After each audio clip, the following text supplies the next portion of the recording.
Welcome to He Did This to Me, the sports podcast from a father and son who happen to be mostly optimistic Knicks, Jets, and Mets fans. My name is Nick, aka Goody, and with me is my old man, aka the big guy, Noel. And just like his name, all we do is win. Let's get to the show. It's time to begin. Knicks are now 16-3 in 2024 after the rested Los Angeles Lakers halted their winning streak at 9, beating us in the Garden 113-105. Tuesday night on Clyde and Breen's 25th anniversary, the Knicks came out and dominated the G League Grizzlies for most of the game and led by 26 early in the fourth. But as Clyde and Breen reminisced, the Knicks went amiss, seeing their lead cut all the way down to 4 as our guys got lax on D and Memphis rained down threes. Brunson turned his ankle and went into the locker room as Knicks Nation collectively clinched their cheeks, but Donte DiVincenzo shut the door late with some huge buckets. Oh, and the trade line is less than 24 hours away. Talk to me, big guy. How are we feeling about our Knicks? Still feeling good. I mean, listen, that was a tough loss to the Lakers. But I mean, listen, we are depleted. There's no doubt about it. But we still put up a good fight. The game the other night where these guys in Memphis, from Memphis, came back on us.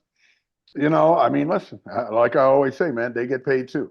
These guys, now mind you now, they are pretty much a G League team, but these guys can shoot a basketball. That's why they're there. And, I think people sometimes get so carried away and say, oh, we shouldn't have to sweat this one. And yeah, you'd like it if you didn't have to sweat it, but that's why humans play these games. If it was robots, it would always be the same thing every time, and you'd have an extreme amount of consistency. But with humans playing the game, we see ups and downs like that. I'm not overly concerned. I feel good. I will be interested to see if we make any moves before the deadline tomorrow.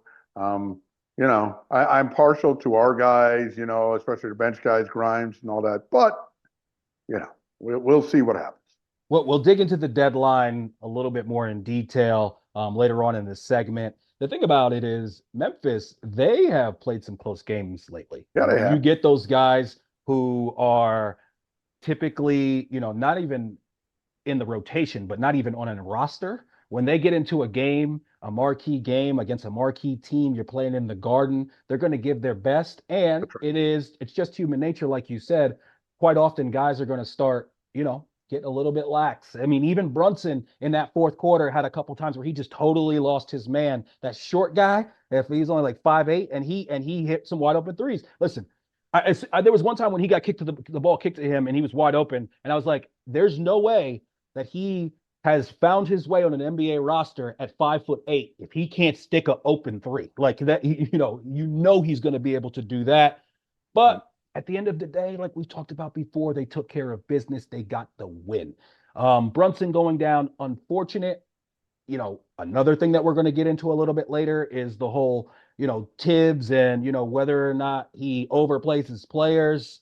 Spoiler alert, we don't think so. But I just think it's interesting, the game in the fourth quarter, it starts to get away from us at one point. We're up by 26. It gets away and it just keeps rolling downhill. And all of a sudden it's a 4-point game. And again, I have been a Knicks fan and seen us do exactly that to teams and be so excited, like, yo, we're back in this game, but we can't get over that hump. And that other good team that we're playing against, they somehow figure out a way, even though they gave it the lead, to walk away with a W. And it's nice to be on the winning side of that for once. No doubt. And even worse, Nick, is we've seen it where we've been the winning team and this other team comes back. And guess what? They complete the comeback and win the game. We've seen games like that. Now I feel more confident that that's not going to happen to us because of the team we have, because of the players we have, because of the leadership we have, and frankly, because of the coaching, Absolutely. One of our favorite players this season, a guy who not only has outplayed his contract, but is now getting into the conversation of, is he a top 10 to 15 shooting guard in the league? Your man, Big Ragu, Donte DiVincenzo. Not only did he have the shot that really put that game at ease when we were, down, we were up by 4. Brunson had just went out. Everybody's nervous. And Ragu pulls up from deep, calmly hits a 3. Next play, gets to the rim, makes a very, very good finish. And then it felt like the game was over. In the last week, he's averaging 28 points, 5 rebounds, 4 assists, and 2 steals per game.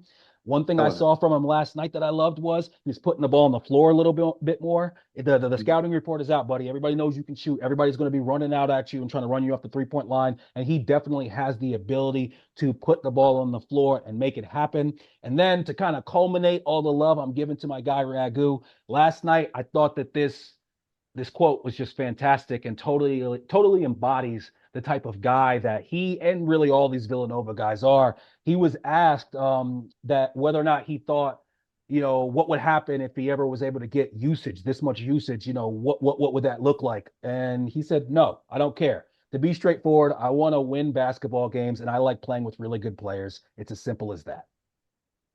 That's what's up. You gotta love. I mean, listen, man. The guy Ragu hasn't had a misstep since he's been here. Hasn't had a misquote since he's been here. And I think we're just going to continue seeing more and more of the same, man. The guy's a steady Eddie, and he's a solid basketball player. I'm just realizing more and more now. It's more important to get the guys who are solid than the flashy, this or that guy. I need solid players. You need a couple guys who are extraordinary, which we have, and maybe one more. Who knows? But yeah, you need the solid guys, or else the extraordinary guys. I mean, it doesn't amount to much. I think it was Steve Clippard who was just actually he had a post game press conference, or I don't know, it was some sort of press conference where somebody was talking to him and they were asking him, just about different players in the league. And he's like, you always see these guys. You know how many guys can average 15, 16 points a game? Lots of guys can average 50. Guys that aren't in the league can average that. But you always see some of these guys that they average 15 or 16, but no matter where they go, the team loses. And he said, I was talking about how there's other things that go into being a winning basketball player. That's right. There's Alonzo Triers out there, which he gets way too much. He gets way too much talk. He gets talked about way too much in this podcast, by the way. But he's a perfect example of that guy who he's got some skills and he can get some buckets and he can do some of these different things. But when it really comes down to it, is he doing other things that contribute to winning? Is he doing those things at an efficiency level that contributes to winning? And the answer is no, which is why he's not in the league anymore. And there's so many guys that you see like that. There's guys who put up numbers, RJ. But when it comes down to it, are they actual championship level winning basketball players? And some guys just are not. And That's right. like you said before, when you're bringing in guys, you can't just look at their basketball reference and look at their stats. You got to look at the type of guy they are and the type of player they are and the type of locker room the guy they are. Do they build relationships with their other teammates? With Brunson, the thing about him, I just saw Josh Hart was doing an imitation of Brunson. And the thing he said was, he did it in a very funny voice. I won't imitate that. But what he said was, well, you know what, guys? Coach is right. It's up to us. We got to get it done. That was his imitation of Brunson. Right. Because that's the type of shit that Brunson's saying all the time. And that's why this team is being led into, championship contention. No doubt about it. I mean, the guy is a solid person. You can see that people follow him. And the best thing is when people follow you and you're not some loudmouth. You know what I mean? People following him, yes, he speaks up, but he most of the time just leads by example and just by how he plays and how he carries himself. I love a guy like that, man. I don't need these guys that are just flash in the pan types.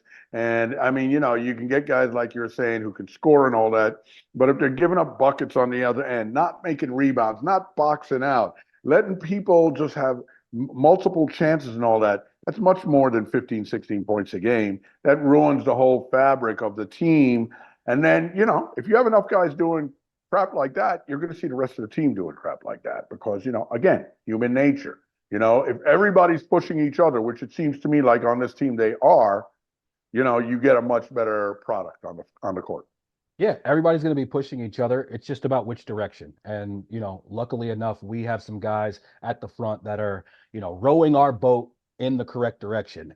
Now, talking about Brunson, everybody with a collective sigh last night as he turns his ankle in the fourth quarter. In the third quarter of that game, you're thinking to yourself, hopefully we can get Brunson to not even play the entire fourth quarter. But Mm-hmm. as they come back, he gets inserted back in the game. It was actually some tough minutes for Brunson when he first got inserted back in the game. Like I said, a couple defensive lapses, a careless turnover or two. But then he turns his ankle, stands up, walks over. It looked like a pretty bad turn. But the thing that made me feel a little bit better about it initially is, and somebody who's turned a lot of ankles, he turns it, but it's not like he was up in the air and came down all body weight. It rolls over while he's still on the ground, and his whole leg rolls with it too. It's not just like the ankle roll. So that Right. made me feel a little bit. That makes me feel like okay, tendons didn't get really stretched and probably and torn or anything like that. And then he walks to the bench, he walks to the locker room, does all of that, seemingly, without a huge limp, didn't need to be assisted or anything like that. And then Ian Begley reported after the game that both he and Josh Hart walked out of the locker room to their vehicles or whatever without any sort of noticeable limp. That makes Right. me feel much, much better. Today, we got the injury report. He is officially questionable for tomorrow's game against Dallas. One other note on the injury report, OG now has a bone spur irritation, they're calling it, and is officially listed as out for tomorrow against Dallas. But just to kind of cap things off with Brunson, that turnaround fadeaway that he did at the end of the first quarter, where that buzzer beater, you know exactly who I thought about when I saw that. That was some straight Kobe shit right there. That's some straight Mhm. Kobe Michael type shit right there. And that's the type of thing that, you know what? I love that that's in your bag at end of quarter, end of game situations because you're going to be able to get that shot off. And I can't wait to watch the entire Garden stand up and erupt when he does that with all zeros in the fourth quarter to win a playoff game. Yeah, yeah, and it's going to happen. Listen, yeah, the injury to Brunson the other night was rough, and I hope it doesn't last too long. The I have to mention the OG Anunoby thing because bone spurs scare me. Okay, bone spurs is something that can be recurrent. Your uncle has bone spurs in his ankle and had to have that surgically dealt with in his foot when we were kids. And bone spurs can be something that, unless you have surgery, I would imagine, Nick, if he can figure it out and make it through the rest of the season, he might need surgery in the offseason to get him out of there because, that's something that, it's like you feel it when you move your elbow in some way. And spurs, as you know, are things that, have the notches in them. That's why they call them spurs because you can feel them. They hurt. So hopefully that doesn't go too much further. Listen, man, the thing with OG, and I made this point to you when you and I talked, and you said, hey, well, none of his injuries have been below the waist, and they've all been, somewhat freak injuries. You start looking at his games played over these different seasons, and there's some scary Right. numbers, man. I mean, if you go back to, he played 74 games his first season, right? Then he played Hasn't played 67, 70 games since. 67, 69, 43, 48, 67. Yo, man, that's very, very Concern. distressing. And, this guy is really important to what we do as a team. We really need him to get back. Please, please, please, Godspeed, OG.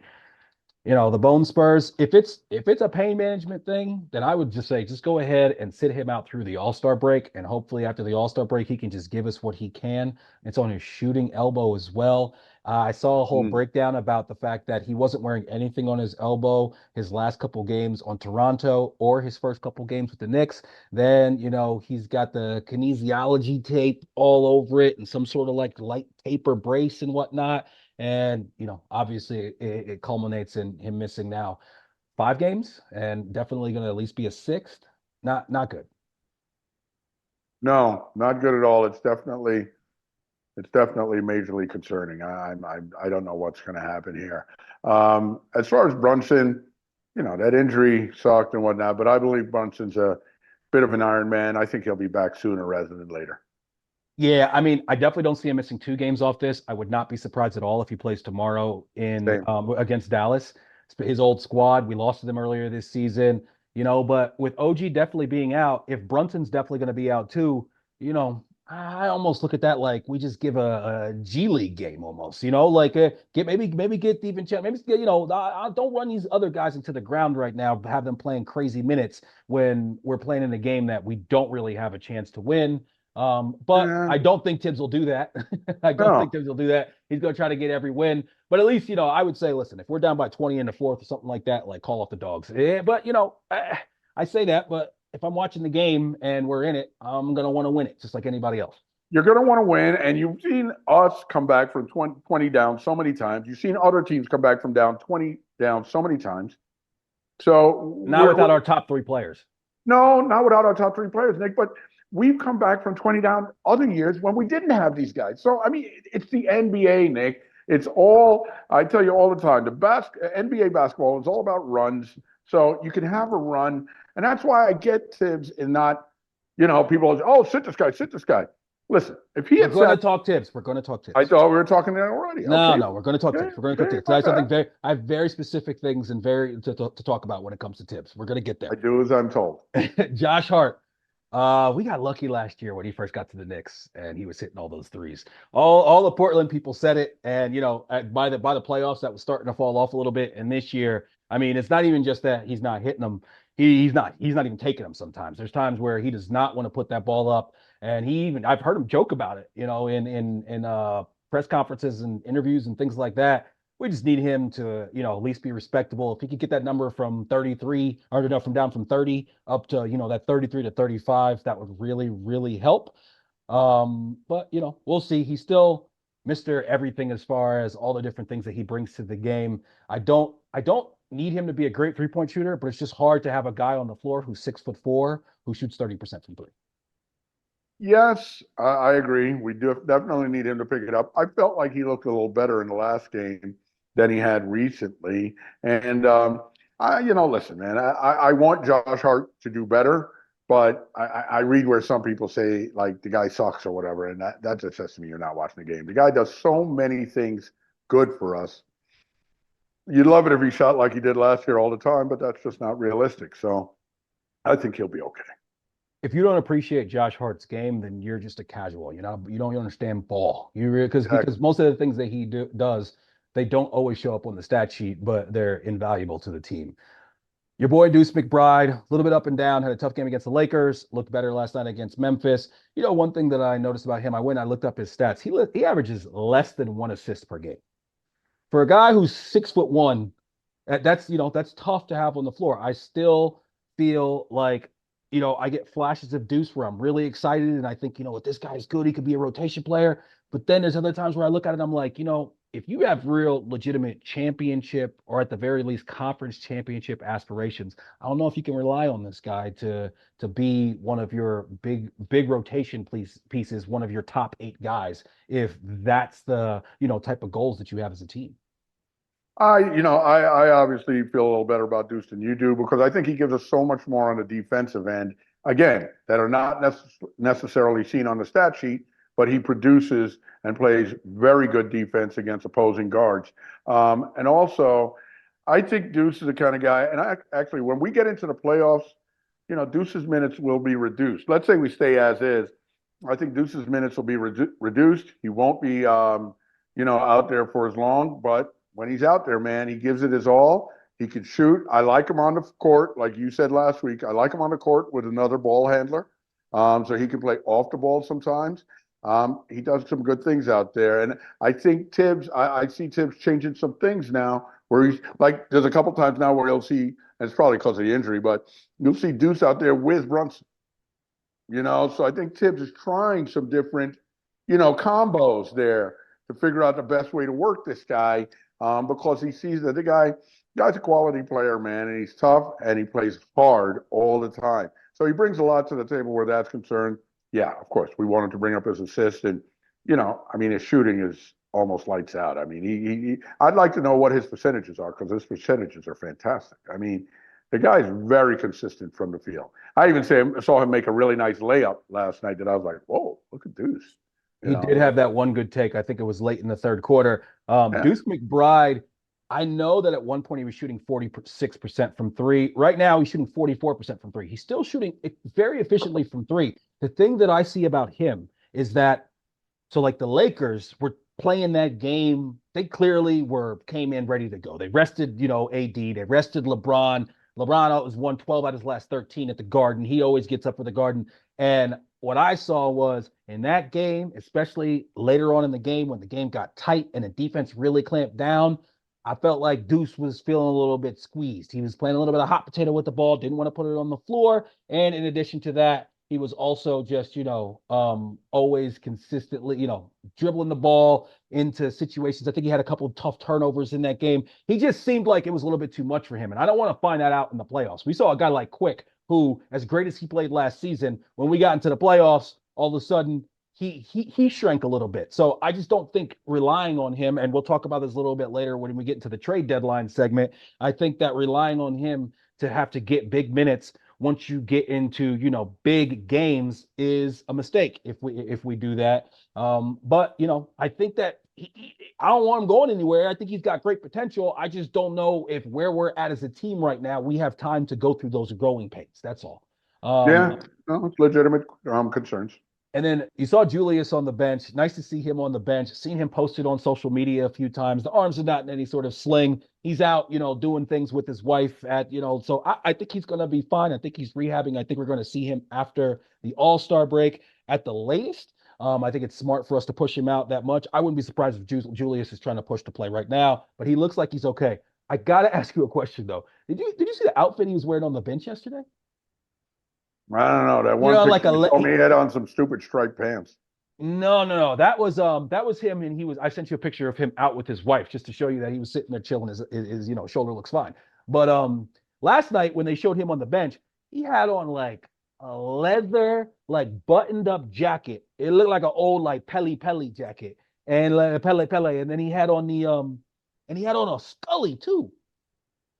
And You guys aren't hot. that's exactly what I was just about to say. I don't understand how he's not sweating. Now, you and I are, we are straight from the Patrick Ewing line of sweaty Jamaican individuals. So maybe we just have a different perception on this than everybody else. But I look at him sitting there like that, and I'm like, yo, it's winter. If I go into the garden right now and I got a coat on, I'm taking my coat off when I sit down. I'm guessing he at least has a layer on underneath that. Or was he doing, what's the guy you always talk about with the jacket and no shirt underneath? What's that reference you always make?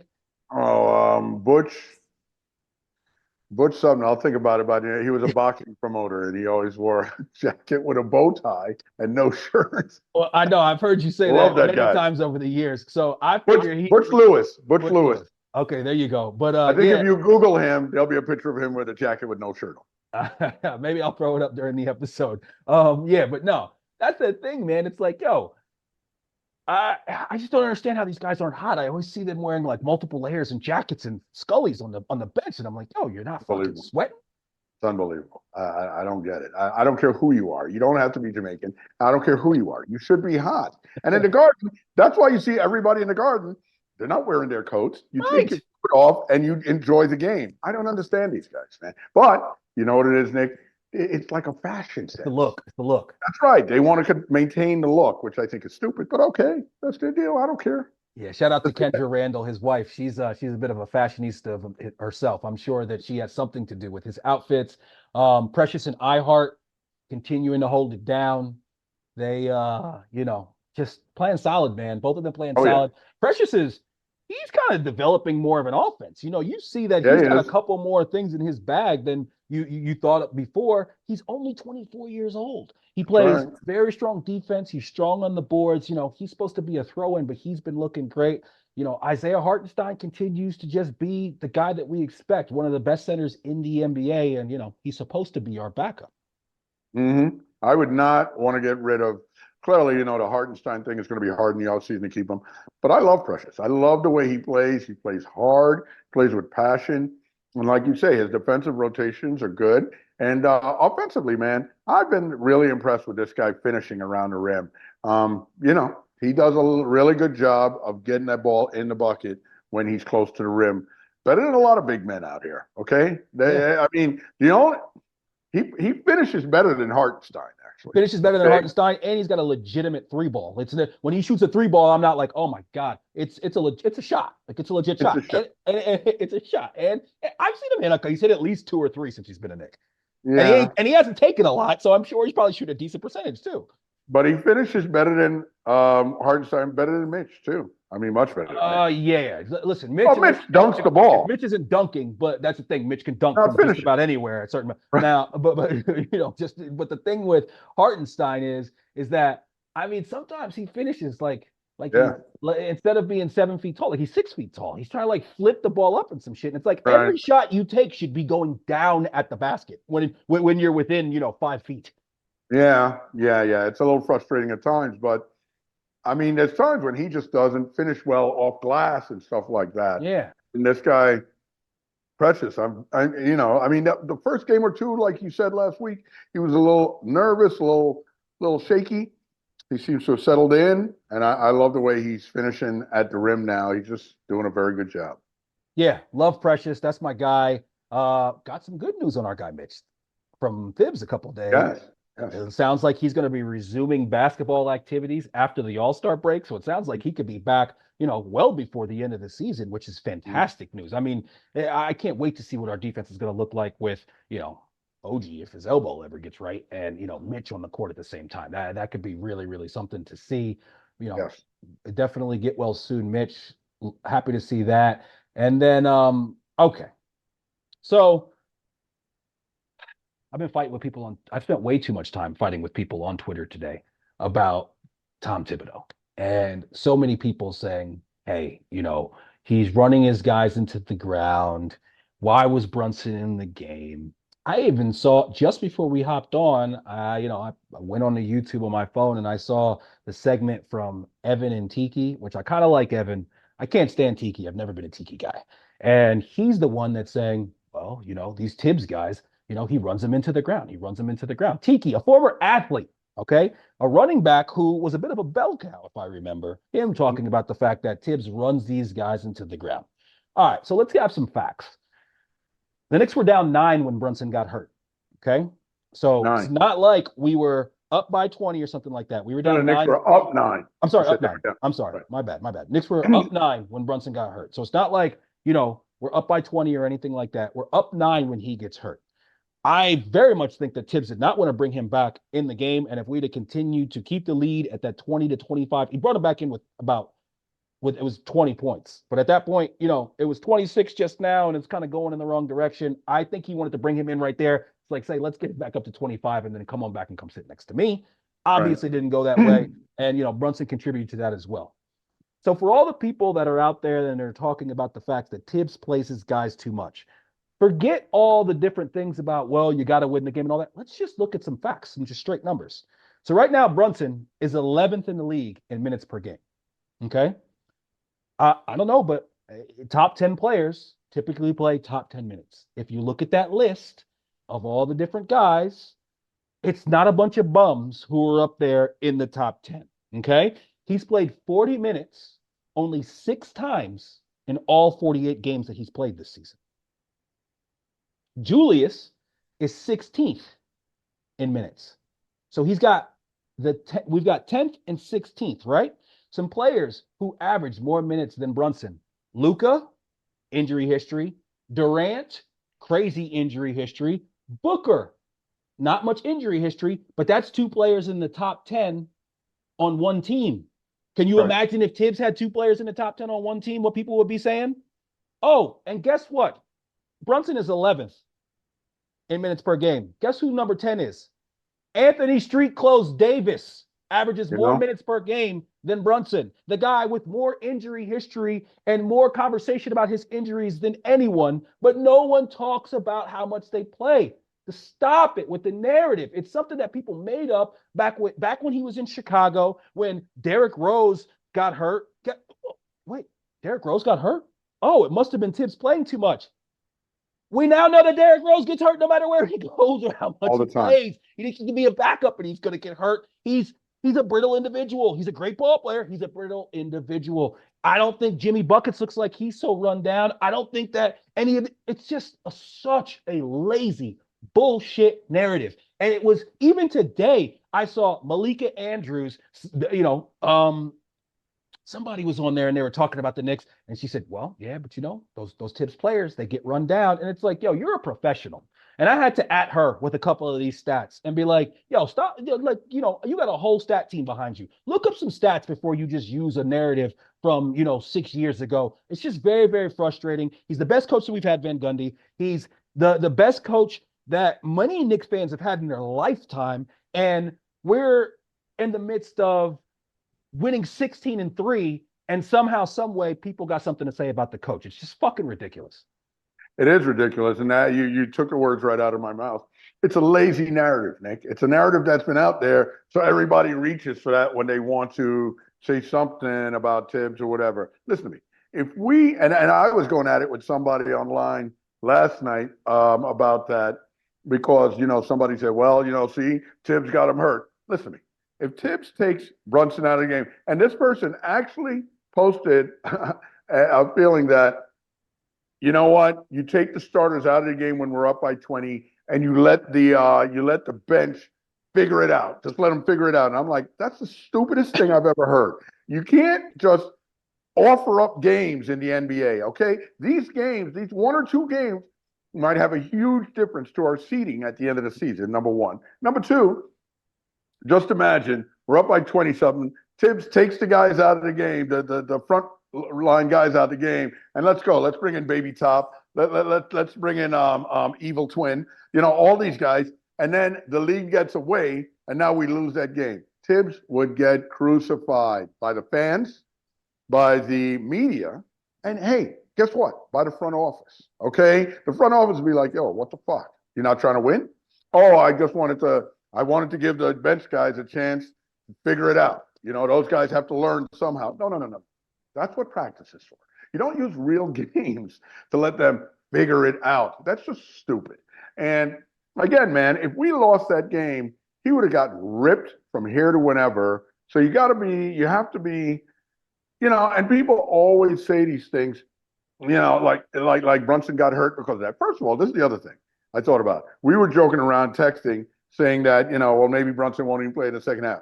Do you imagine if you said to Jalen Brunson before the start of the second half, hey, we're going to sit you for the second half? You know how pissed he would be?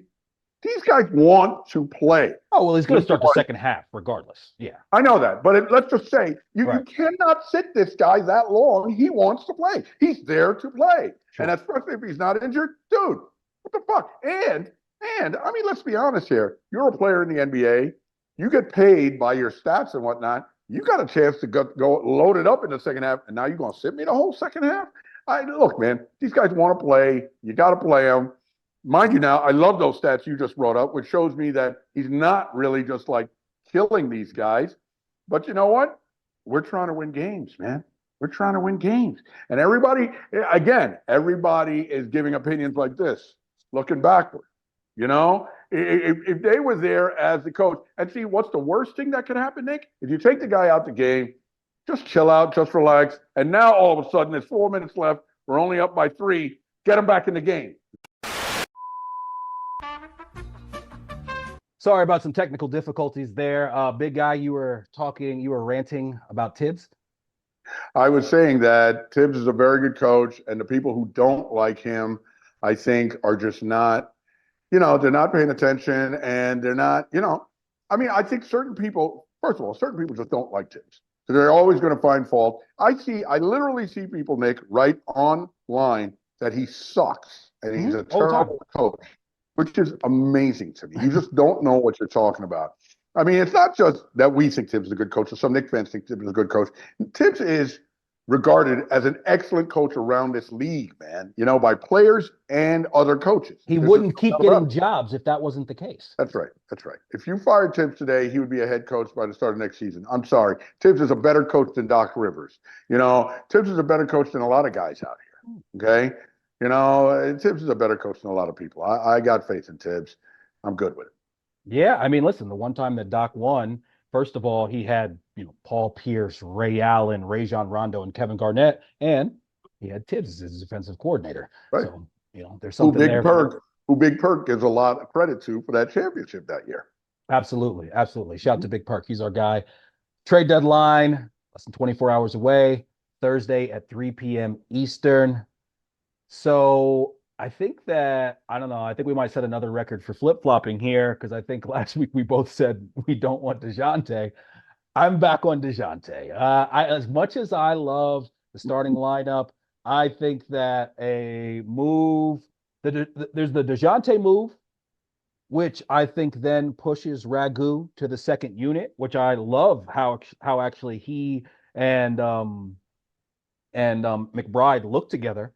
But I also love the idea of him just being a little bit more of a ball handler and a shot maker in that second group.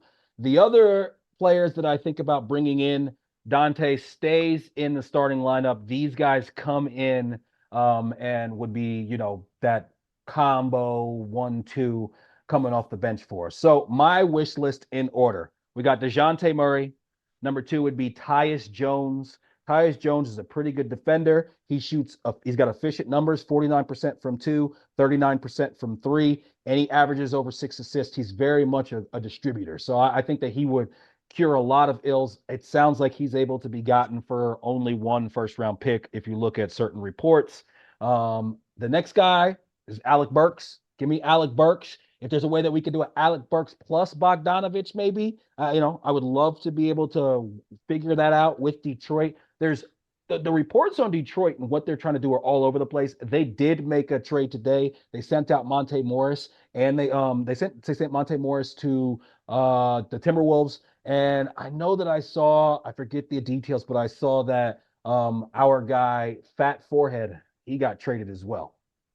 Kevin Knox, Yeah, Kevin meathead. Knox.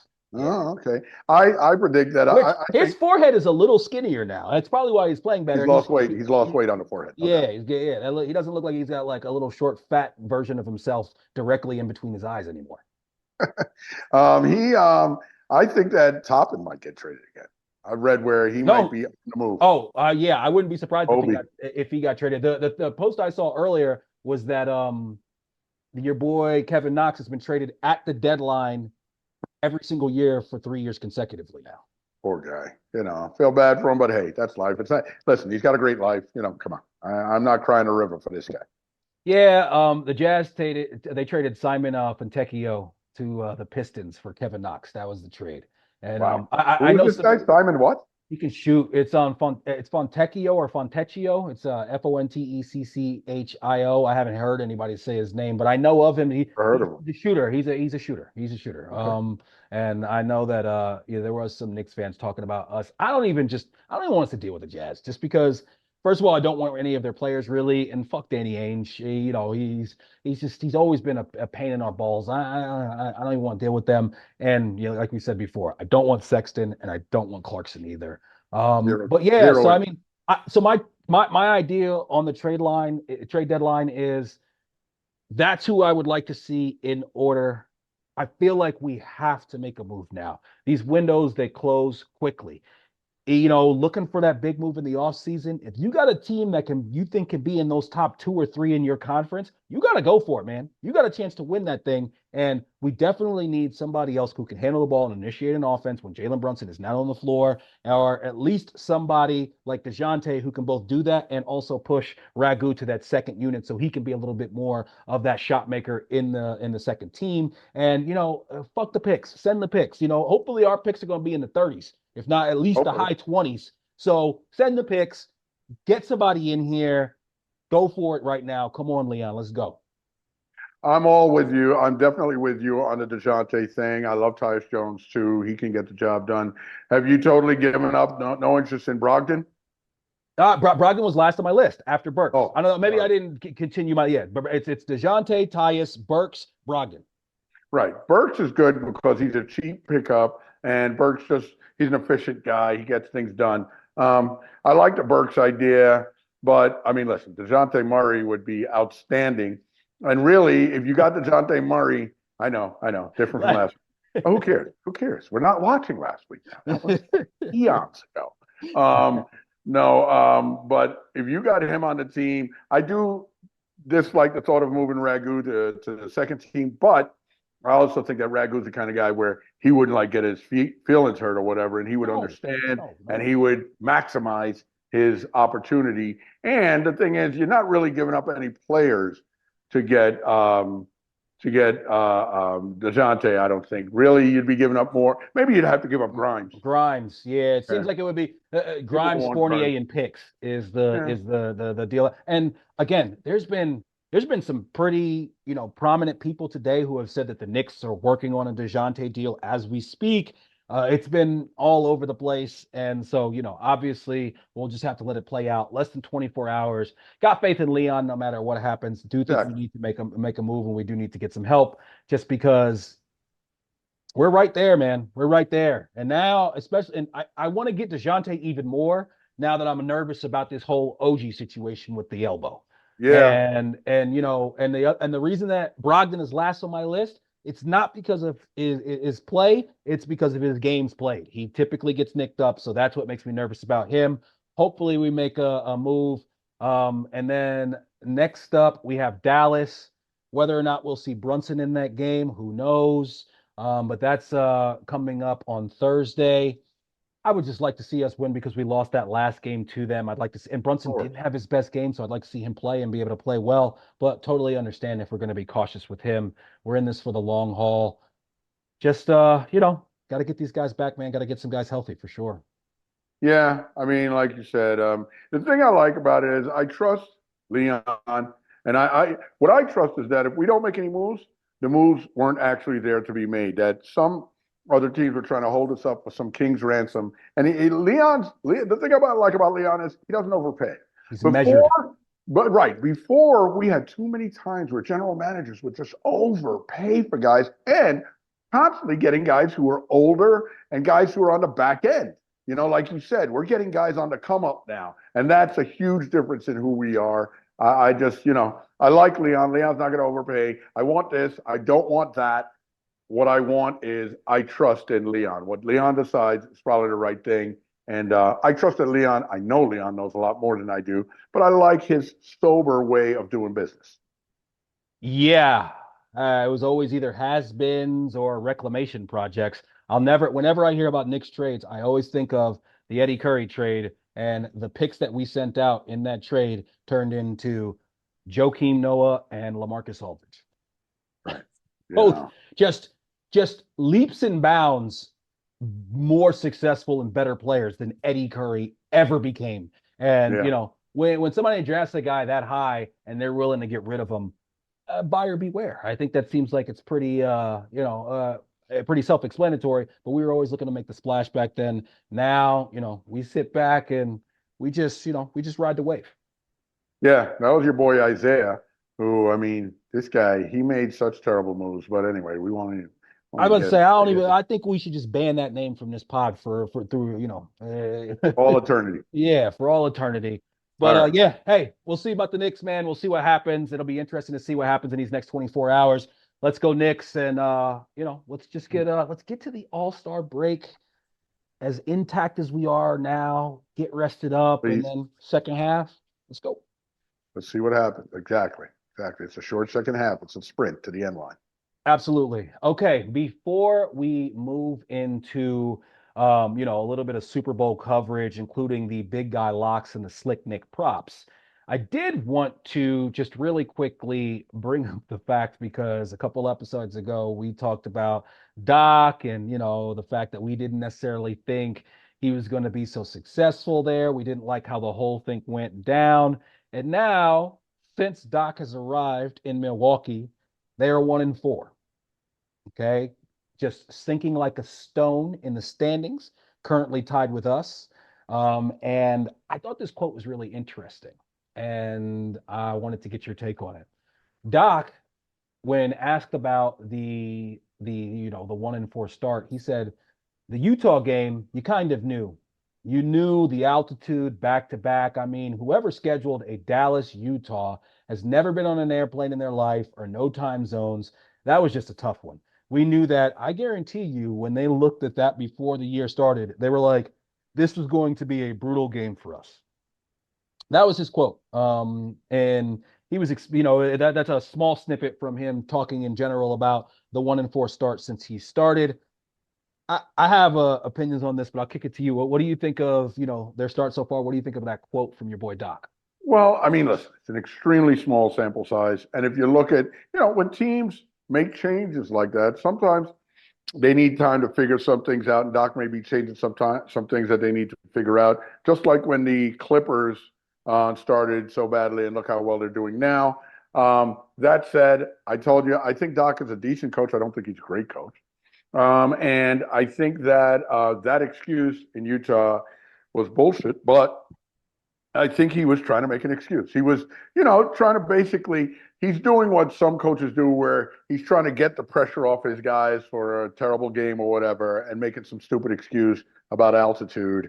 No, I'm not buying the altitude line, but I think I think we'll see how the rest of the year goes. I think they will improve. They're not just going to keep sinking like that. They have too much talent to do that. And I think Doc's a decent enough coach to figure it out so that they do well. And they're going to be formidable in the playoffs. I mean, look, with those two guys, you don't really want to meet them because they can hurt you. But that said, I mean, there's really only one team in the East now who I'd be like, oh shit, I don't want to play that. Other than the Celtics, I'm ready to go against anybody with these Knicks. If we are intact and we're playing right, I think we can do battle with any of these guys. Yeah. So a couple things.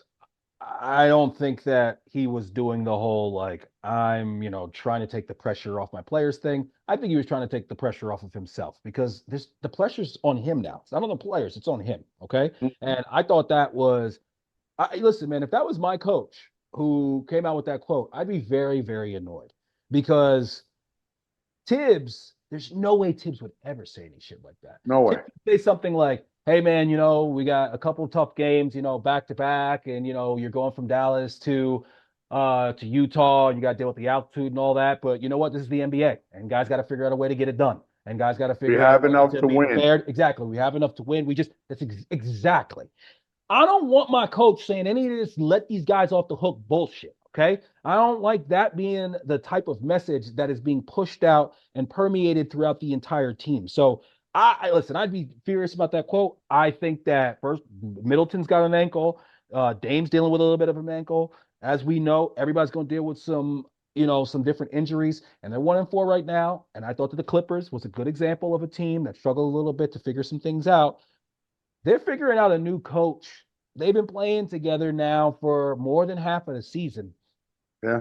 I just I just don't think I don't understand. First of all, I understand why Doc would want to take that job because the pressure is immense. You basically are finals or bust with that team. Okay, so you're coming Yeah. in.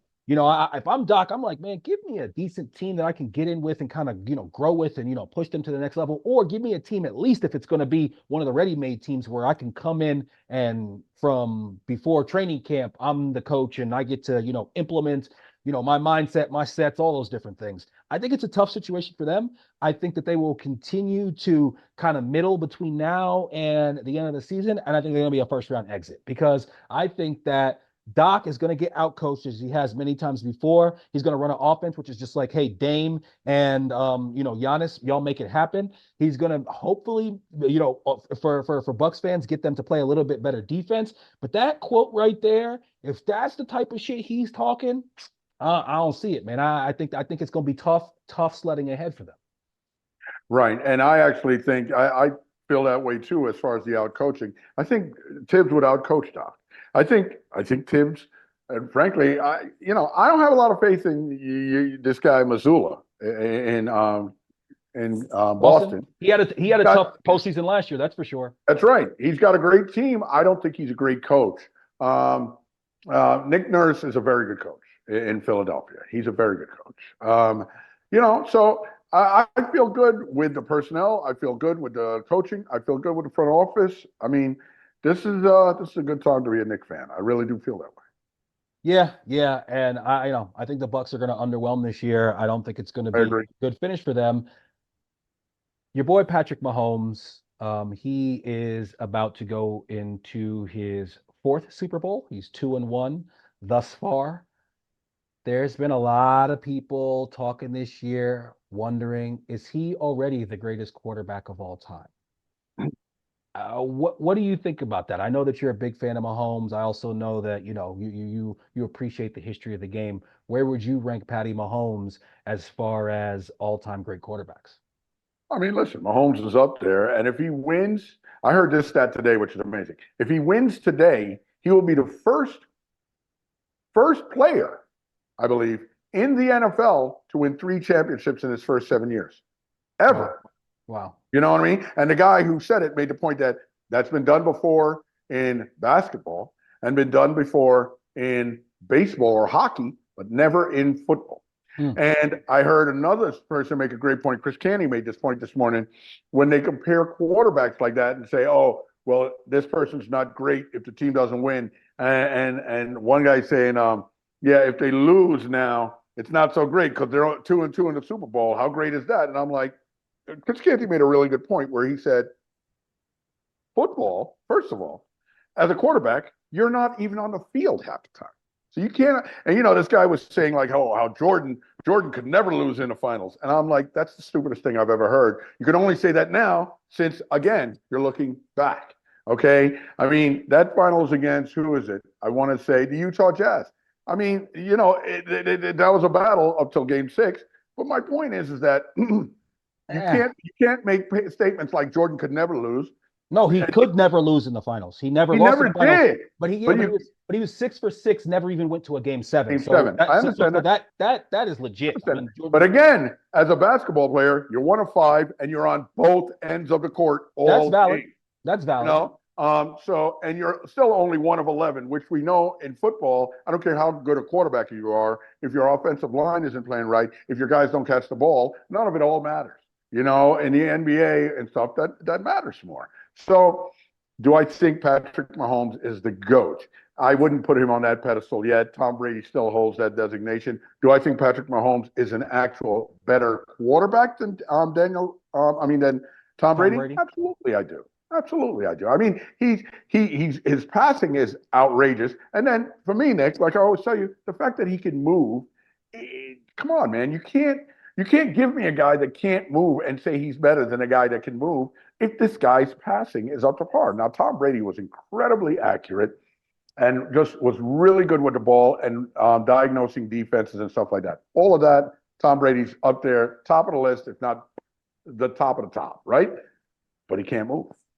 And at least what I like about Mahomes is when he's in these situations, he can improvise. And holy man, when this guy improvises, I don't know who improvises better than that guy, because he is so successful when he's got to figure it out on the fly.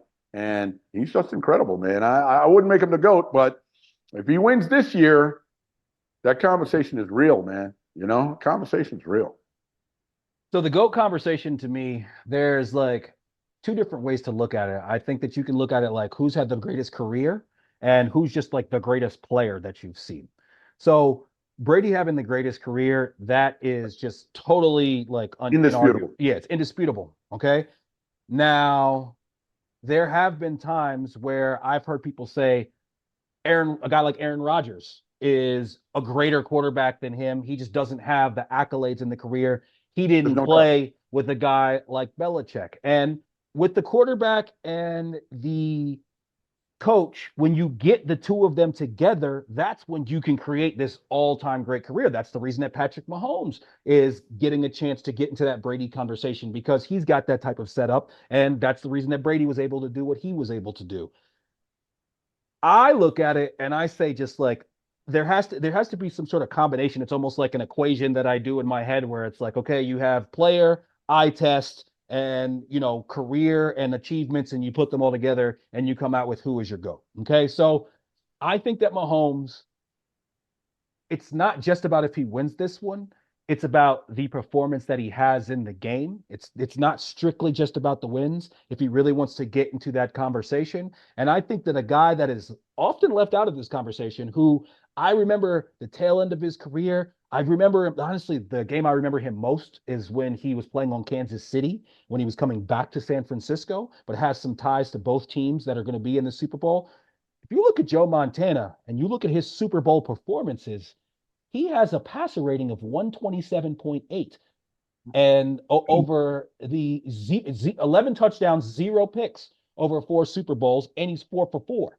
So if you start really having this conversation, he's got to be in it. Okay. So I think that for me, with Mahomes, if he's able to get this third Super Bowl, and now we have 3 Super Bowls plus the eye test and all the things that you talked about, as far as the different things that he can do, the off-platform throws, the sidearm throws, the scrambling on third down. When you combine all those things, I do think that he's the greatest of all time. But I say that almost kind of thinking he's got a lot more to do as far as accolades to add up, because he's only what, in his 6th year in the NFL. Right. So he's got a lot more time. I just think that when this conversation gets brought up, you gotta make sure that you talk about Joe Montana, because I mean, as far as his stats and his performance in the Super Bowl, nobody's close, and he's got 4 of them. Right. Joe Montana, 4th round pick, by the way. The Nick, what I would say, having watched all of his career, obviously a phenomenal player, Joe Cool for sure. He was the coolest guy in the world as far as just staying cool on the field. That said, if we're talking just about Nick, I mean, listen, like you said, great careers. You got to go Brady. You got to go Montana. Montana's the way he performed in the big games, no doubt. But if you're just talking straight talent, quarterback, best talent, best quarterback talent you have ever seen, I think you got to look at John Elway. I think you got to look at Aaron Rodgers, and I think Mahomes is right up there. And I think Marino. all of those guys. Oh, Marino was another guy. He was an amazing passer, amazing arm, could not move. He was an absolute statue. Right. But he had duper. I mean, he was more of a statue than Tom Brady, if you can believe it, Nick. He Yeah. really was. But you had Duper and Clayton, who he was great at just dropping back those 5 steps and bing, just letting it go, that quick release and getting it right down the field. Phenomenal arm, unbelievable. But he can't move, I mean, these guys are great, but if you're just talking straight, just the greatest quarterback talent, I think you would look at Rodgers and Elway before you would even look at Brady, honestly, and then you come to Mahomes because Mahomes is more talented than Brady. I'm sure there will be a lot of people who will argue with that because they simply can't see past results.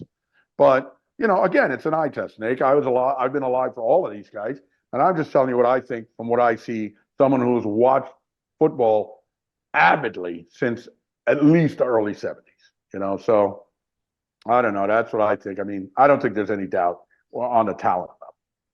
Yeah, yeah. And like I said, I think when you talk about greatest of all time, you have to pull from all of those things from, Right. to really come up with whoever you think it is. And the best part about it is that anybody can think whatever the fuck they want and, good for them. So something That's right. that's good and it's fun for us sports fans to be able to talk about. And yeah, this conversation will be different one way or the other come, late Sunday night. That's right. That's right. Okay. So now we get to the big guy locks and the slick Nick props. So, big guy, over the course of the playoffs, you went an impressive 8-4. Did I? Oh. 8-4 across the entire NFL playoffs. If you rolled with the big guy, that means you doubled your money.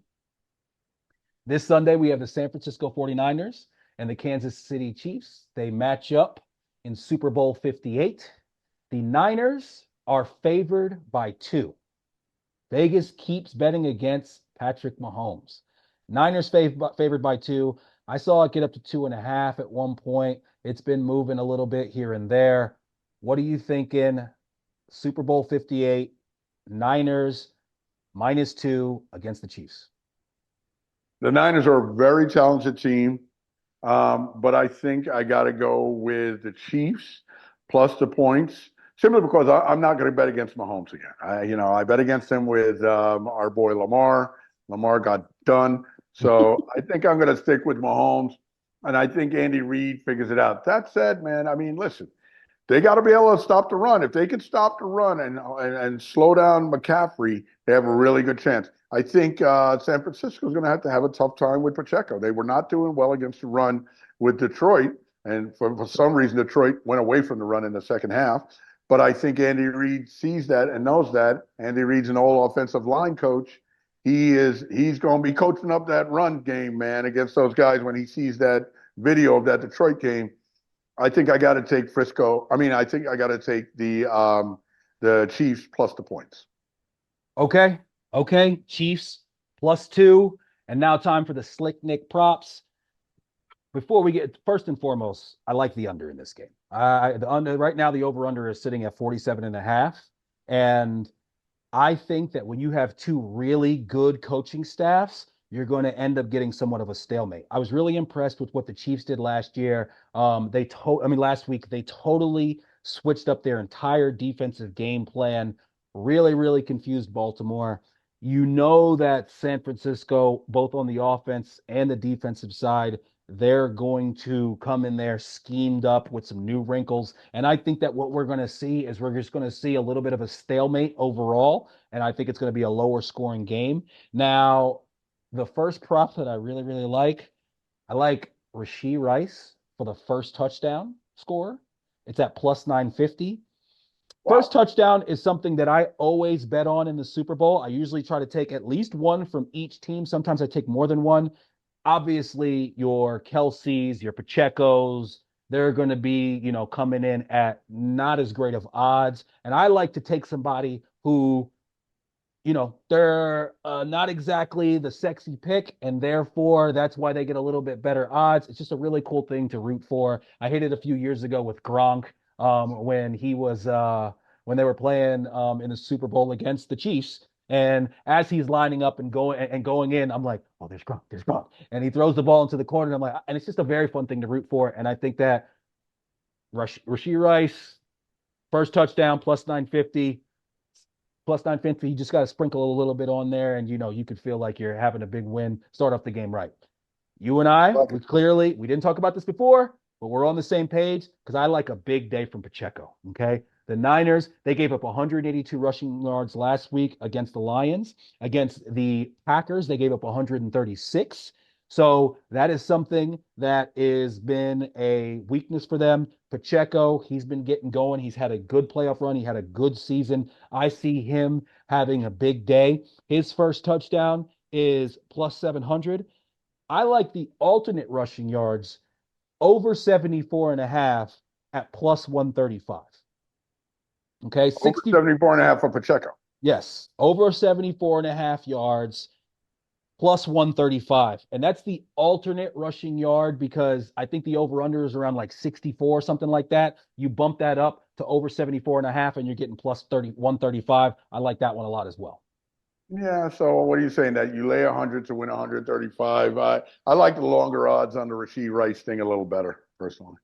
Yeah, yeah. I mean, a guy getting 75 yards and a guy scoring the first touchdown of the game, obviously, you're going to get much better odds on Right. the less likely thing. With Mahomes, I like over 26 and a half rushing yards for him. That's Yes. only at minus 115. That's what the over-under is set on right now. And I think that's like two third down scampers right there. So I love that one right there, over 26 and a half. I was surprised to see that one was so low.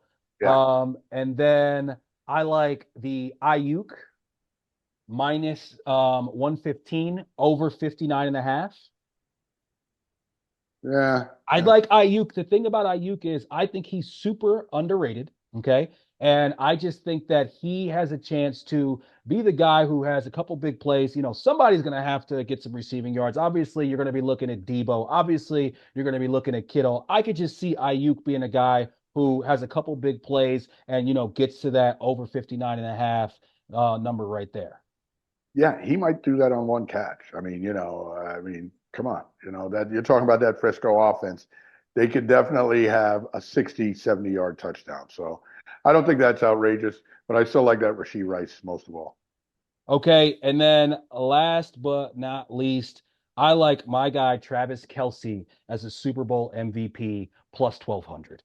And the reason that I like that is I can see this game being one where, like I said before, the offenses don't really, it's not a shootout, it's a lower scoring game, and it ends up being a game at the end where Mahomes has a decent game, but he doesn't have like really eye-popping stats, especially with, me thinking there's going to be a lot of running game. And if that happens, and then Kelce ends up having one of those games where he's got 8 catches for 120 yards and a tutty or something like that.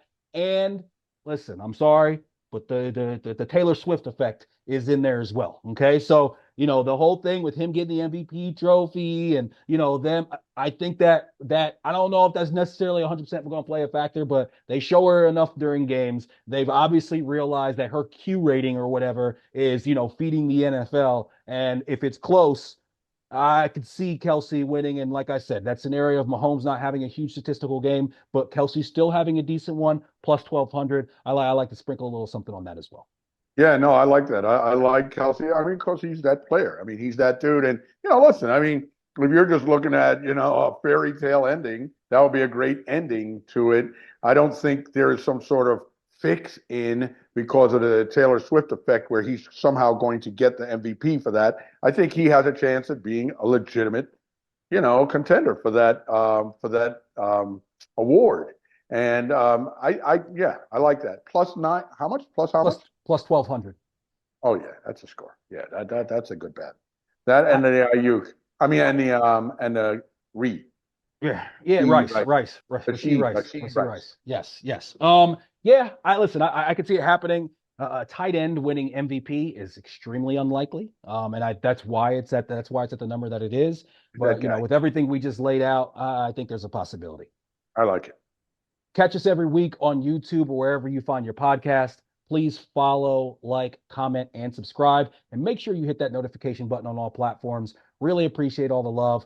We try to stay as current as possible. So episodes will drop on Wednesdays, Thursdays, or Fridays, depending on the Knicks schedule. You can find us on all socials at he_did this to me. Love you, big guy. Love you too. Love you, kid. Well, I always said, I You thought said about it love you earlier. too. You said I love you know. too. I know. And I said that once a month ago. And I was thinking about, then I said it once. And I was like, yeah, why'd you say that? And now I just said it again. You And want now to do you it just said over? it again. No, I'm leaving this all in too. No, no, don't leave this in. I'm Uh, leaving it in. I'm leaving it in.